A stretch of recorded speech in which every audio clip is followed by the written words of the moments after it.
anytime, any day. Why not right now? Stop looking up to your boss and start being your own boss. Don't work for paychecks. Work for dreams with no regrets. This is Cracking the Entrepreneur Code. If you have the passion, we'll create the blueprint. Now, your host. You know him from his 7 tips to build the business you always wanted, and now you're about to hear a lot more. Jack H.M. Wong. Hey folks, what's up? This is part 2 with my interview on something fantastic. I didn't really anticipate that would be part 2, but you know what? My conversation with Sam Fragoza was so good that I actually asked him, are you okay, man, to do a part 2 for me? And he said no problem. So that's how part 2 of my interview with Sam is happening right now. So part 2, if you remember Sam's story, he is so passionate of turning his career into an entrepreneur, and he talked about something called Rich Dad Poor Dad. And how many of you remember this very, very wonderful book, Rich Dad Poor Dad, that was published in 1996? And if you want to find out more about this story, of course, I can share with you this story another time. But what I want to really focus today is this book, Rich Dad Poor Dad, and how this book has changed Sam's life. So really, thank you, Sam, for showing up and sharing with us the message of Rich Dad Poor Dad. How are you today?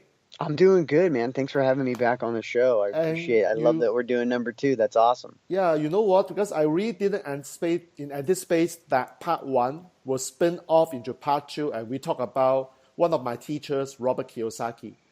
So let me just talk about my association, then I'll let you share your experience too. Okay. So obviously, Robert Kiyosaki published this book in 1996, and this book, when he was published at that time, no publishers wanted to publish his book because the publishers are saying that this book can't make it because the issues, the topics are so controversial. Nobody has talked about it.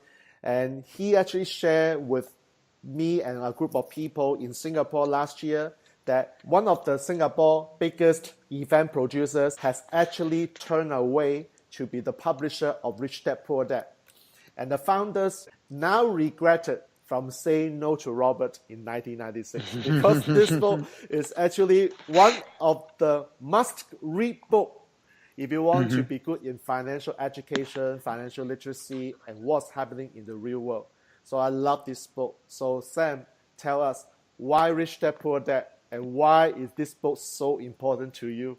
Well, I think for me, so I grew up, I would say middle class family. So my dad was a government worker, much like Robert Kiyosaki's dad. The only difference is I didn't have a best friend with a soon to be rich father, giving me different advice on money. A lot of the things in the book I had never heard before. I never the concept of, hey, when you say things like I can't afford that, it stops your brain from working.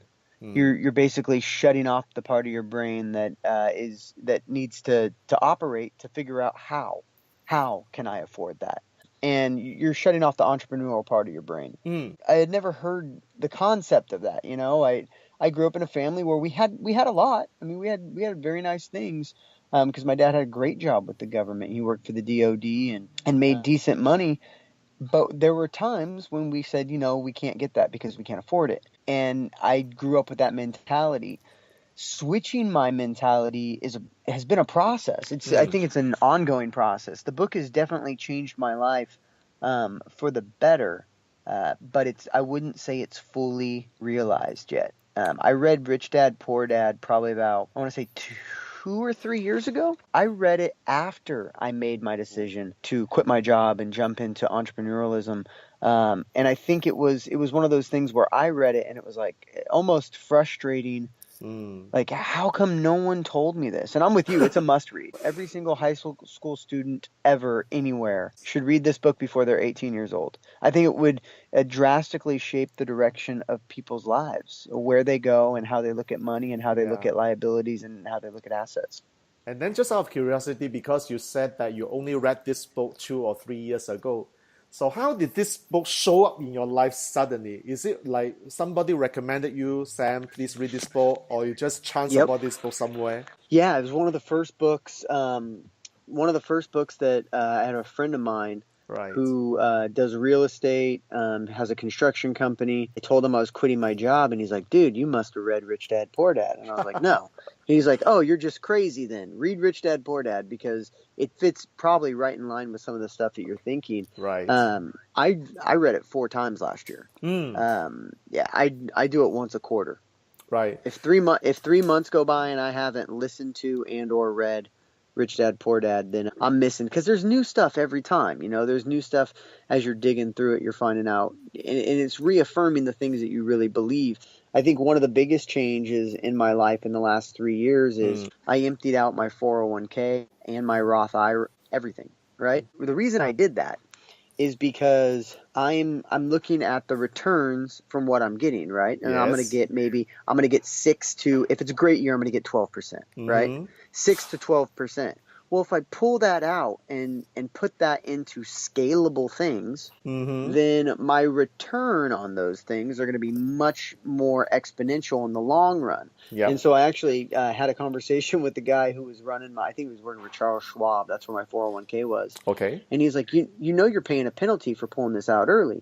And I was like, yeah, I know. And he was like, well, it's a big penalty and what? And I basically told him, I was like, dude, I'm playing such a different game now. I'm not playing this long game of put a little bit away and hope I have enough to retire. I already know I won't have enough to retire because my age, 33 this year, people my age will need $5 million to retire comfortably if they want to retire at the age of 65. Well, at the rate that I'm going, I ain't going to have $5 million. So I'm either going to work till I'm dead, or I'm going to take a shot on myself and my talents and my abilities to make money. So I don't know if you've ever heard of a book called Boomerang. I think I mentioned it in part 1. America right now, our dollar, like the dollar bill, right? It's okay. It's standing strong right now, but our debt ratio, our GDP to debt ratio is like over 300%. And I was listening to something today that every 10 years, it's been like doubling and tripling. Well, if we double or triple in the next 10 years, we're going to be like 450% GDP to debt ratio. And according to most statistics, there is no return for a country. I mean, when Greece went over 360, it fell. I know it's difficult to compare countries, but I'm looking at, okay, I'm taking every dollar I have and I'm pouring them into tangible, scalable projects. I do my music, my CDs, I do my books, I got some art stuff that I do. Those are things that if the dollar crashes, that's cool. I'll go sell them in yen. It doesn't really matter. I'll sell them in rubies, whatever, loonie. I'll do the loonie. Who cares? It sounds ridiculous, but I'll pick up a different currency to sell my product in. It'd be very simple to transfer my music over to euros. Okay, just switch everything to my iTunes account and be like, hey, I don't want it to show in dollars anymore. I want it to show in euros. And those type of things, I think that's better than a 401k. It lasts when I'm gone too. We talked about this. I don't have kids, but I got nephews and I got a niece. And when I die, and my brothers die, and my sister-in-laws die, they're still going to have the things that I create, and they're still going to collect income on them. Yeah, that is the key. Like, imagine if you haven't chanced upon this book, would you be actually saying things that you've just shared with us? Because you cannot just say what you have just shared by reading the book once. You need to digest, get things out of that, not just 1 time, 2 times. You have to do it like a ritual. And then you get a lot of things out. It's like, how many people actually would say that, the 401k is useless in terms of the return? You can actually get a better return. Like, I can share with you my story. My story is that I have got an insurance agent, and he has been asking me, every year I will be able to get $1,000 bonus on my insurance policy. And he said that, you can pass me the check. I can put it into the insurance and roll up and snowball it to have a greater return. Then I said, what are the rate of return are you talking about? Well, it's very good. It's 2 to 3%. I said, what? Okay, the rate of inflation? What? It's the rate of inflation. Like, you're not making any money. You're losing money. What if inflation goes to 4%? Then you lost a percentage point? Exactly. So I said, what? So never mind. I'll just take my check out and I'll just do it other way, which I think is serving me better than 2 to 3% before inflation. So without that kind of this kind of financial education, I would just listen to the insurance agent and say, Yeah. wow, 2 to 3%. Well, it's That's better great. than the bank, 1% or no interest at all. So let me put my money there. Is that a joke, right? Isn't it? But Yeah. It's ridiculous. There's a great Warren Buffett quote. He's talking about our inflation rate. And he said it makes no difference for me to put into bonds that are returning at 5% and have a inflation that's 5%, right? It makes Yes. no difference. It's the exact same thing. But if you tax me, right? Let's say there is no inflation, or there's a 5% inflation, but there's no tax on the bond, and then you tax me 5% when I come out. I throw a fit about the tax, right? Yep, Oh, the that's tax right. oh, what the heck? I throw a fit about the tax. But we don't say anything about the inflation. Yeah. And we just keep printing money like it's going out of freaking style over in America. Yep. And it's ridiculous. So I've had a couple friends disagree with me drastically on my approach. Even a individual that I was talking to, that I was dating, she thinks I'm crazy. You're not going anywhere. You're doing nothing, and you're using your money all wrong. And it's just, you're sitting back and you're watching the world burn, and you're trying to give them water, and they're just looking at you like you don't know what you're talking about. That's how it feels. Yeah, so how do you That's feel really how when it you feels. see your friends are telling you that what you have done, Sam, is wrong? And but it's clearly an example, like from our model of the world, it is like, because you guys don't know what Kiyosaki is talking about, and to you, anything that is non-Kiyosaki way is the right way. How does it make you feel when you have friends telling you that, Sam, what I've been doing is wrong? Well, I think I rest easy in the fact of knowing, like, I was talking to one of my friends this last week, and we were talking about the amount of books that I read last year. I rest easy knowing that the people who are disagreeing with me are far less read than I am. So they're disagreeing, but I'm like, all right, that's great, but how many finance books did you read last year? They're like, well, I didn't read any. All right, well, okay. I feel a little more confident about my position then, because you're disagreeing me from a point of everything that you've been taught growing up. That's great, but none of my friends are wealthy. If I have someone who's extremely wealthy who's disagreeing with me, then I might hesitate a little bit. I actually do have one friend who's fairly, I wouldn't call him, he's not wealthy. I would say he's very, very well off, and he's commended me on what I'm doing. Right. And I told him everything that I'm doing, and he said, you know what, man, it seems crazy, but you're actually playing the long game, and I think you're going to be pleased with your result. So I think we talked about this in the last episode. Right now, I am drastically behind my friends. In the next 5 to 10 years, I will take a quantum leap in front of everybody. It's going to happen with a snap of the finger. It's going to seem like it will. A snap of the finger. What happened? How did that? I mean, 3 years ago, the kid didn't even, like, he was homeless, driving around the country in a car, like, trying to play music, and now he's got stuff going. How did that even transpire? To me, it's a grind. Every single day, I know what I'm doing. It's driving me crazy. It hurts to see your bank account low, but it's awesome. It's awesome to see your asset column grow. Like, it's amazing. Like, I look, 3 years ago, I didn't have anything in my asset column. Right now, I have like 4 or 5 things in my asset column. They aren't even turned on yet. They're just sitting there in the asset column waiting to be flipped on. That's the amazing thing, because when all those things turn on, it's going to be exponential income with me doing nothing, and the jump is going to be insane. So I'm looking forward to it. It's definitely a grind right now, and I hope I can look back in 5 years and listen to this episode and just laugh and be like, that is awesome. That's or right. I'm going to look back and listen to this episode and be like, man, I really screwed up and I was wrong. Well, but you live with no regrets doubt because that you will have happen. made that decision, which is obviously the best at this time. I think the reality is, that's not Kawasaki. That's even the conservative economists are saying that people my age are going to need $5 million to retire. You know, 5 million And is that's a not going to be conservative thing. enough. It's very conservative, and I believe that you may need double or triple the amount. Yeah, with the and inflation, I think that too. with the way the government keeps on printing money, it's going to be more than 5 for sure. You know what? Yeah. When we are doing this episode, I have actually in front of me these few books. So I do not know like how many people have read Kiyosaki's book. So I just want to walk through some of the Kiyosaki's book I have. So obviously, starting from Rich Dad Poor Dad, I don't have the physical book anymore because it is on electronic form right now. And I have got this book called Rich Dad's Cash Flow Quadrant. Cash Flow Quadrant is the book that I love a lot because he spent one whole book to drill down into what is the ESBI. So this is a very deep dive version of ESBI, the Cash Flow Quadrant model.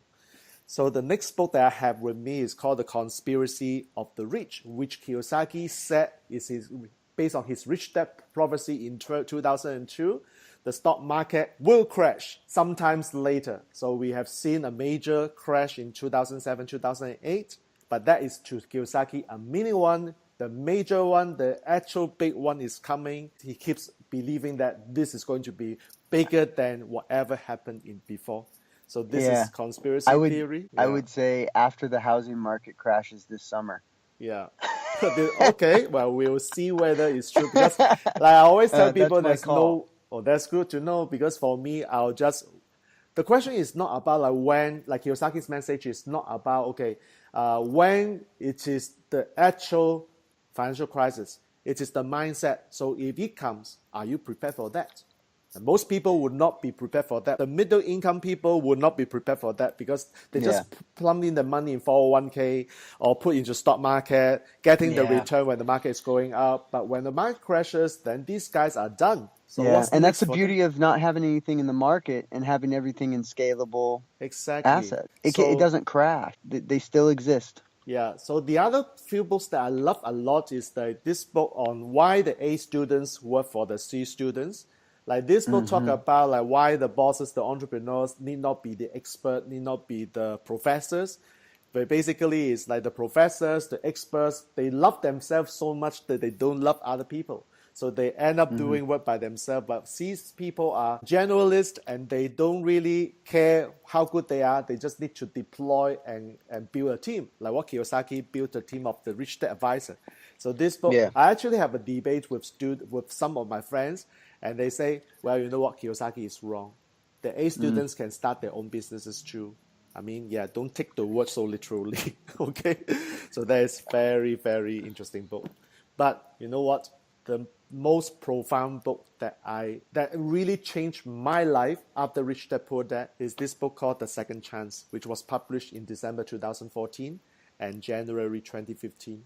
Because this book actually gave me a very new perspective of Kiyosaki's teaching. So I don't know whether, Sam, you agree. Like, I'll just give you what I heard from my friends.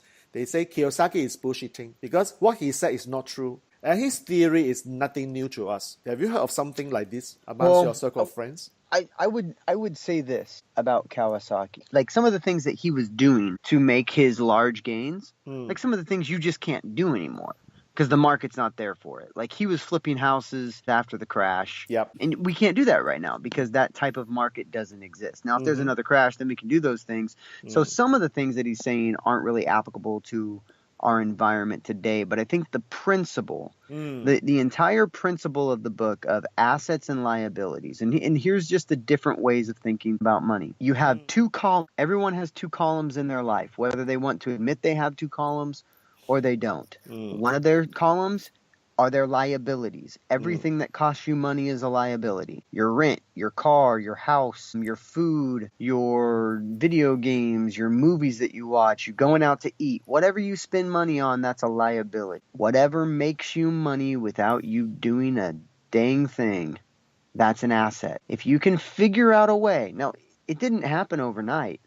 But as soon as I started trying to figure out ways to make assets, lo and behold, assets started appearing. And they're not, I mean, I was joking with somebody. I pulled up all my different accounts that I have for all my different assets. I was like, look, here's this money that's in this account. Now, it's not much. The amount of money in there is laughable, you know? A couple $100, that's not very impressive for last year's sales. But that was the first year. Next year, I'll try to double that. And once it takes off, then there'll be a couple $1,000s a year from one asset that I'm not doing anything for. Exactly. And then I got another asset. And look at this. Look, see how that one's pretty pathetic too. There's only make less than $100 in there, but it's only existed for 3 months. Yep. I'm telling, like, it's just so, the thinking, once you get it going, I think it makes sense.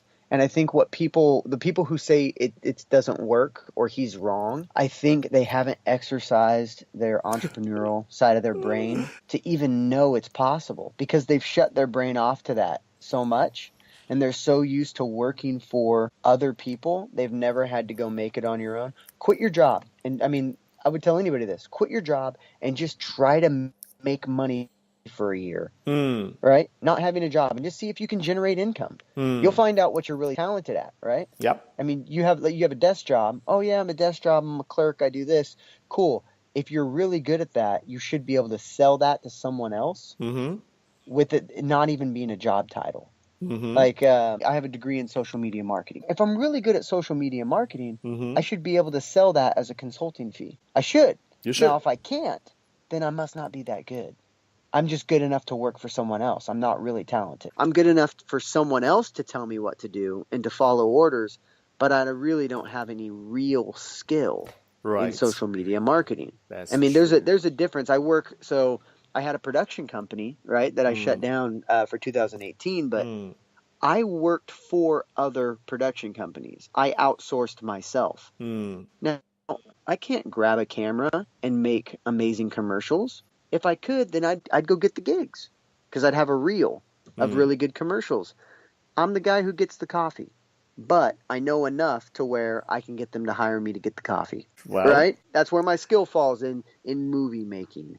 Now, when it comes to writing, I did outsource my writing ability last year. But you really find out the things that you're good at when you're put up against the wall and you have to sell yourself every day to different people to try to make a living. You'll find your talents. Yeah. And I think most people haven't ever had to do that. That's precisely in the Cash Flow Quadrant book I mentioned a while ago. He says that most people, they love themselves so much that they don't trust other people who can do the better job. So therefore, they land into doing everything by themselves without outsourcing, without asking other people to come and help. That's why we have so many self-employed who don't work for other people, but they still own a job. Because of the lack of trust. It's really on the S that impacted me a lot, because there's like, gee, man, he's actually talking to me at my early time, I mean, during my early days of entrepreneurship journey, because I do have a trust issue. I do know that Jack doesn't really trust other people easily. But once my coach says, got to learn how to let it go, not to say I increase the trust of other people, but first of all, I have to let it go first. So once I learn how to let it go, then interestingly, amazingly, I see more people around me who can do the job and appreciate them doing better than me. That's how this thing outsourcing comes into the picture. It's a very profound way, like we can say, in hindsight, it's very easy for us to say all this because they haven't gone through what we have gone through. But going back to that time when we faced the issue, I mean, I don't know about you, but for me, to let go of my trust on other people is damn hard. It's not very easy to do. So then I found that is one of the biggest lessons I've learned by reading Rich Dad Poor Dad and Kiyosaki's theory. The other part of Kiyosaki's teaching is about the financial education, because he does talk about the world has had a financial crisis, and it is very important for every single one of us to get the real, and he used the word real, financial education. So what is real financial education to you, and why do you think it is important for people to pick up? Well, I think, especially in our country, I don't think we get any financial education. We don't. I mean, I graduated high school not even knowing how to balance a checkbook. I mean, so what kind of financial education was that? I would say that true financial education would be a holistic view on money, how money works, and the principles of money. If you haven't read a book called Richest Man in Babylon, I would suggest that one. I would say Rich Dad, Poor Dad is the first book I would recommend to someone. And the second book I would recommend someone to follow is The Richest Man in Babylon. And it actually lays out the laws, the rules of money. Money operates in a certain way. Money is a very universal operating system. It's kind of like it's kind of like nature. It just operates a certain way, and we're not sure why. When you make money, say you get $1,000, 10% of that, $100, should go to you first automatically, no matter what your bills are. Pay yourself first. Is that what you're saying? Pay yourself Yes, first. that's right. 30% of that should go to your debts. Mm. All right. If you have debts, you should pay off all your debts and get rid of them. Mm. Now, obviously, there's good debt, bad debt, and there's a conversation to have there. Yes. But when you're saving for yourself, and that money that you're saving, see, I was taught to save. That's all I was taught. You should save money. Yeah. But we're not told why. Well, why am I saving money? Because you're supposed to invest with that savings. Mm. When you're saving 10% of your money with a goal of investing, you don't feel like you're taking a risk when you take $5,000-$6,000 and put it down on something, because that's what the money was for. Mm. It was for taking a risk. There's a great analogy of, well, it's not an analogy. There's a great description of the wage gap. In America, we're always talking about a wage gap, and the rich keep getting richer and the poor keep getting poorer, and the gap, yes. and the gap between the two keeps getting bigger and bigger and bigger. Well, the problem is that poor people are told to save, which means we hold on to money.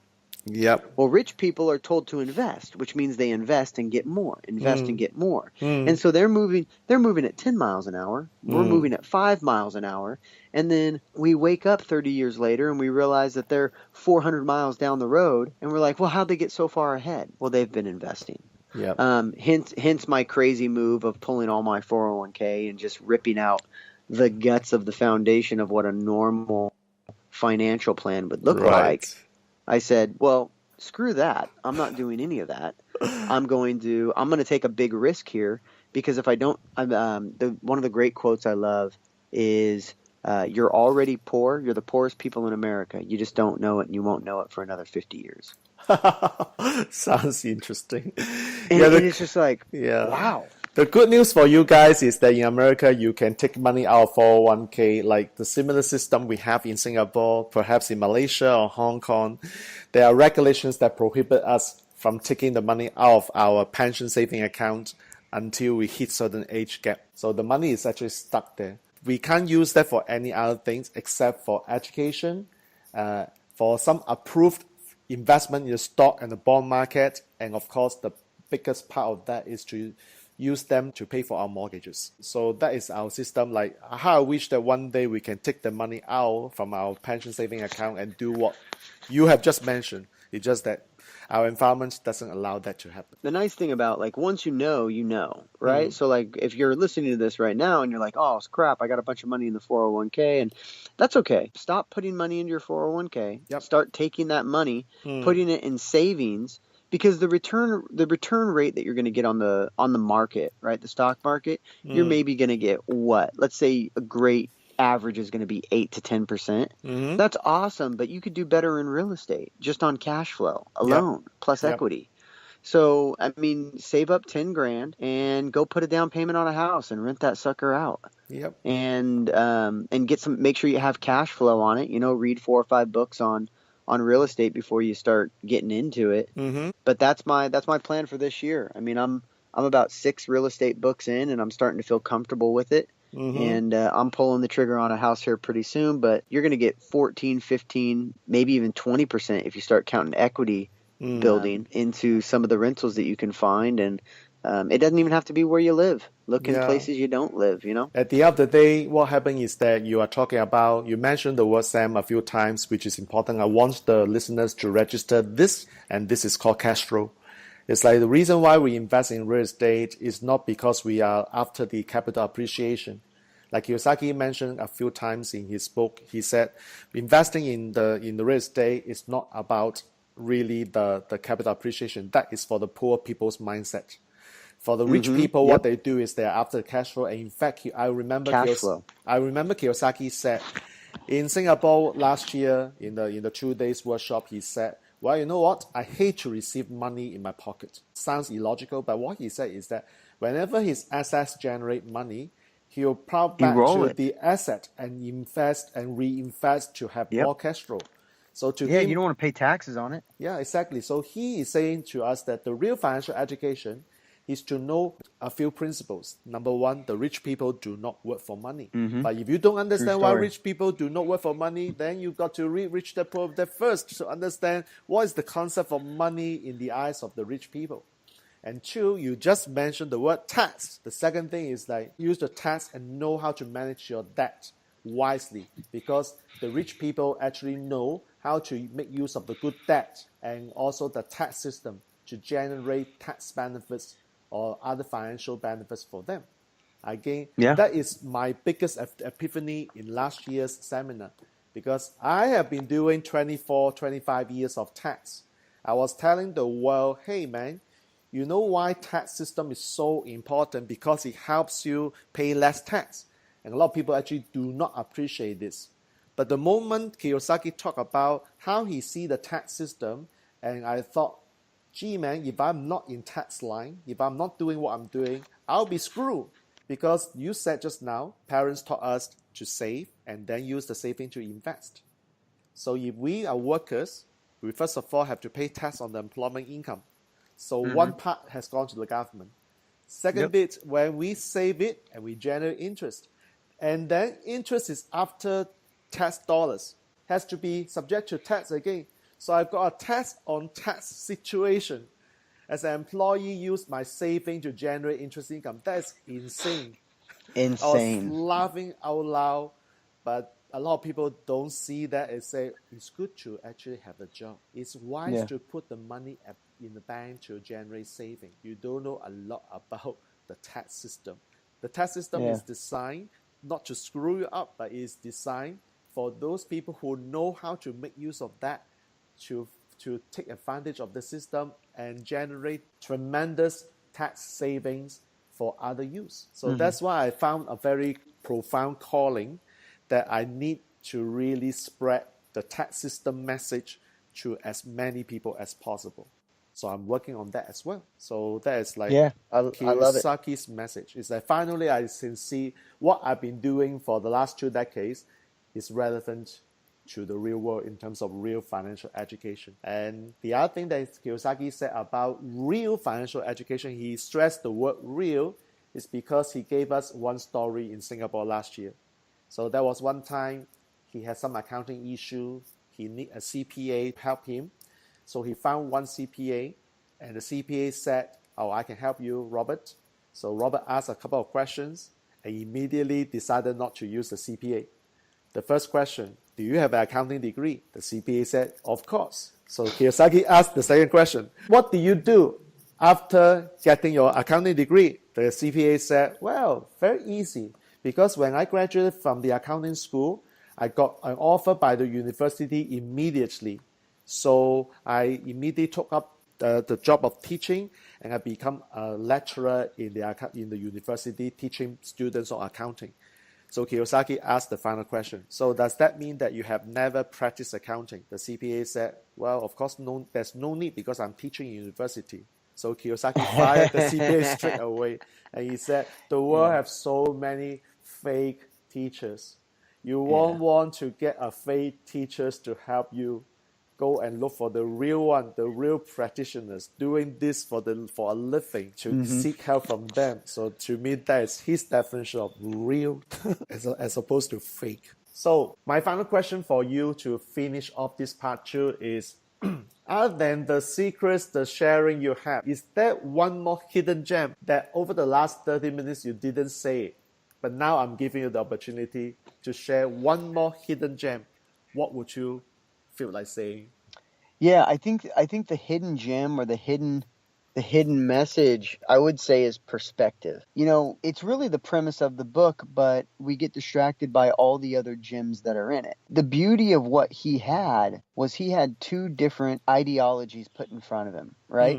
And he was able to choose for himself on which one he wanted to go with. And I think that the reason I bring that up at all is because we mentioned a little bit on debt, and there's good debt and bad debt. Correct. Kawasaki would say that you're going to need debt to do some of the things that you're going to do, right? Yep. I think there's a guy by the name of Dave Ramsey's who does like smart money management. That's his book. He would say that all debt is bad debt. Oh, okay. Yeah. And so, but again, there's some really good stuff that Dave Ramsey says that I like. And then there's some really good things that Kawasaki says that I like too. And I think there's an advantage from having two perspectives. And I think that's the hidden message there. So as much as I do love Kawasaki's book, Rich Dad Poor Dad, like I said, I read it 4 times a year. I'm on my second time already this year going through it because I love it so much. Don't get closed off to other trains of thinking, because I think that's where you start to get blinders on.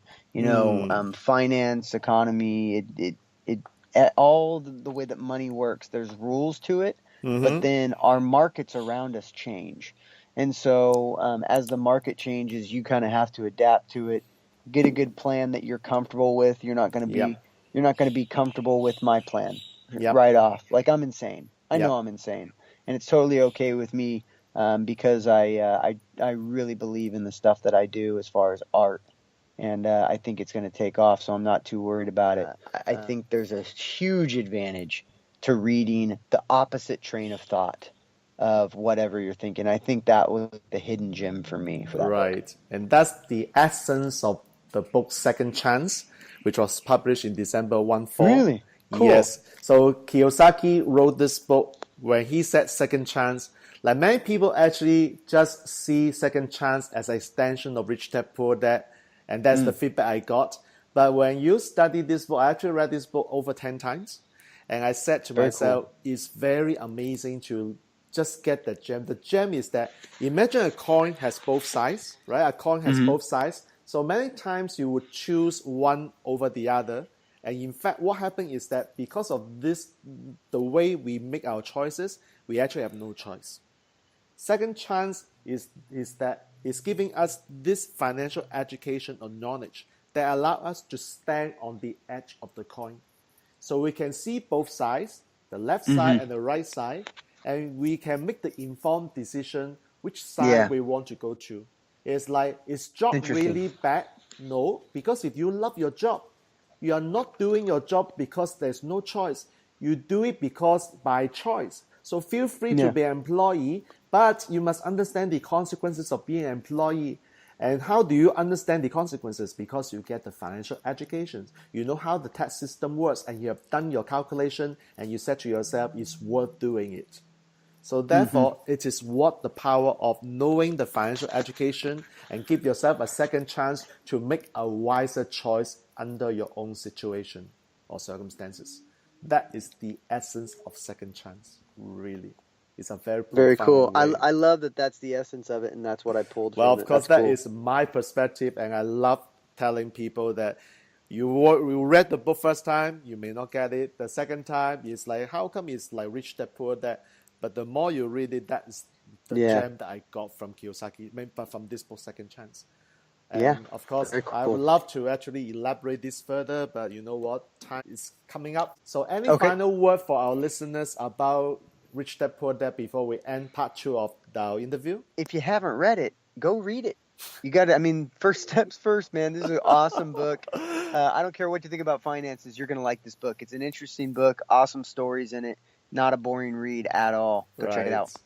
And my final word is that if you think that even though you study accounting in university and you think that you are the finance expert, you don't know anything about financial education. Definitely. Well, thanks for having me, man. I really appreciate it. This was an awesome go. I'd love to push your listeners over to my new book. There's an owl on my car. It's a nursery rhyme on Amazon. Right. We'll check it out. And of course, thank you for agreeing to do part 2. But we may be doing part 3. But what is part 3 about? Well, we'll let you know when it's ready. Sam, we'll be doing part 3. Are we? I'm jazzed about it. Jazzed about it. Let's do it. Let's do it. So, we'll see you in part 3 of this episode. And you know what? I always love you guys to give us the feedback. And this is a very rare occasion for my guests to talk about Rich Dad Poor Dad. So I really want you to give us the feedback when you listen to this episode. Share with us any comments, your insight, and we'd love to engage you in this conversation in a much deeper level. Okay? So guys, thank you for listening to our interview part 2 with Sam Fragoza, and I look forward to having him on board again for part 3. Till then, we next meet. Jack Wong here, your host, Cracking the Entrepreneur Code. I'm signing off now. Have a good day. Bye-bye. To continue cracking the entrepreneur code, subscribe for more episodes and download the Amazon bestseller, Cracking the Entrepreneur Code, 7 Tips to Build the Business You Always Wanted at crackingentrepreneur.com. Learn more about author and host Jack H.M. Wong and book your 30-minute discovery session to overcome any professional challenge at jackhmwong.com/apply.